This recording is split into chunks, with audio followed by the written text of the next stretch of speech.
Morning student, आज हम पढ़ेंगे हिंदी सेकंड का चैप्टर नंबर 12 अव्यय। अव्यय कितने प्रकार के होते हैं? अव्यय 4 प्रकार के होते हैं। क्रिया विशेषण, समुच्चय बोधक, संबंध बोधक और विस्मयादि बोधक।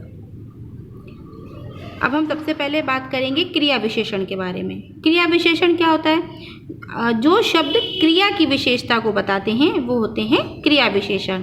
कैसे? खाता, जैसे कि आपको पता है खाना क्रिया होती है, तो वो कैसा खा रहा है? खूब खा रहा है, तो क्रिया की विशेषता को बता रहा है, तो ये है क्रिया विशेषण। दौड़ना आपको पता है क्रिया होती है, हंसना, बोलना, चलना, दौड़ना, खाना, पीना, ये सब क्रियाएं होती हैं। और मैं आपको जो बोल के पढ़ा रही हूँ ये भी एक क्रिया है। तो दौड़ना क्रिया है। अब वो खरगोश कैसा दौड़ता है? तेज। तो तेज क्या है? इस क्रिया की विशेषता, तो ये है क्रिया विशेषण। अब यहाँ पे होता है कछुआ धीरे चलता है, तो चलना क्रिया होती है। चलना से पहले आता धीरे, तो उसका विशेषण, क्रिया का विशेषण क्या होता है? धीरे। कक्षा में बच्चे चुपचाप बैठे हैं। कैसे बैठे हैं? बैठना क्रिया है। कैसे बैठे हैं? चुपचाप। तो ये क्रिया की विशेषता को बता रहा है। अब देखिए, क्रिया विशेषण के भी 4 भेद होते हैं। आपको मैंने पिछली क्लास में आई थिंक नहीं आया था,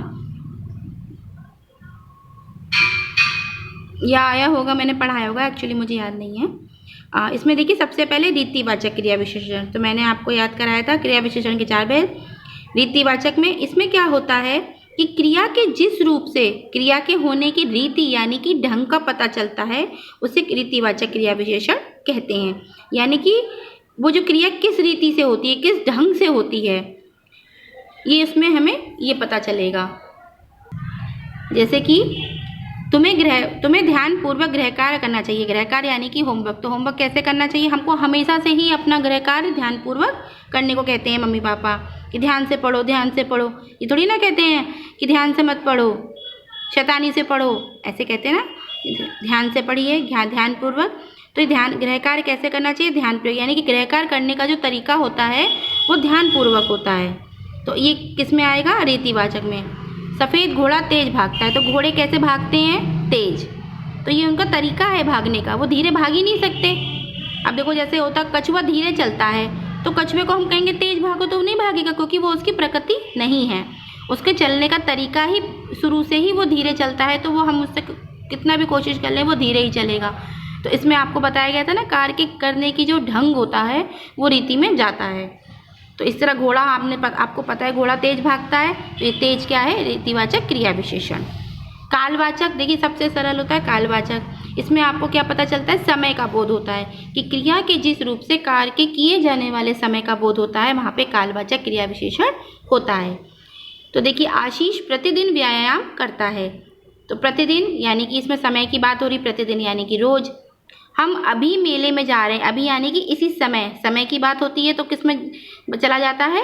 कालवाचक में। अब देखिए, आज, कल, परसों, नित्य, जब, तब, ये सब किस में चले जाएंगे? समय। जिसमें समय की बात होती है वो कालवाचक क्रिया विशेषण होते हैं। स्थानवाचक में इसमें क्रिया के करने या होने के स्थान का बोध होता है। इसमें जगह के बारे में बात होती है। बच्चे बाहर खेल रहे हैं, तो घर से बाहर एक जगह है, वहीं तो खेल रहे हैं। चोर उधर भागा है, इधर उधर, ऊपर नीचे, अंदर बाहर, ये सब क्या है? एक जगह ही तो है। हम छत पर खेल रहे हैं, तो छत पर क्या है? हाँ, तो जगह ही तो है एक, वहीं तो हम खेल रहे हैं। तो जिसमें क्रिया के करने के होने या स्थान का बोध हो रहा है, वहाँ पे स्थानवाचक क्रिया विशेषण है। अब देखिए, परिमाणवाचक, इसमें आपको पता है कि उसकी मात्रा का बोध होता है। नापने तोलने वाली चीज़ें, मतलब कम, ज़्यादा, थोड़ा, बहुत, ये किस में आ जाती हैं? ऐसी चीज़ें परिमाणवाचक में। तो यह भोजन 100 लोगों के लिए पर्याप्त यानी कि काफ़ी है, तो उसमें मात्रा का पता चल रहा है उस चीज़ की। नमिता बहुत सोती है, तो सोती कितना है? बहुत। मैंने आपको बताया ना, कम, ज़्यादा, थोड़ा, बहुत, अधिक, ये सब ऐसी चीज़ें जिसमें होती हैं वो सब परिमाणवाचक क्रिया विशेषण होते हैं। इसमें बताया क्रिया की मात्रा का बोध हो रहा है। अब देखिए, क्रिया विशेषण हमने समझा। अब आए हमारे सामने संबंध बोधक अव्यय। तो ये शब्द संज्ञा और सर्वनाम के साथ में लग जाते हैं और उनका संबंध वाक्य के अन्य शब्दों से बताते हैं। देखिए, जैसे कैसे? बंदर छत के ऊपर बैठा है, तो बंदर कहाँ बैठा है? छत के ऊपर।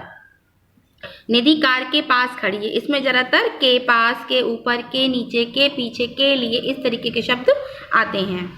देखिए हाथी पेड़ के नीचे खड़ा है, भूखे मारे, के पास, के पीछे, के सामने, इस तरीके के वर्ड यूज होते हैं संबंधवाचक में।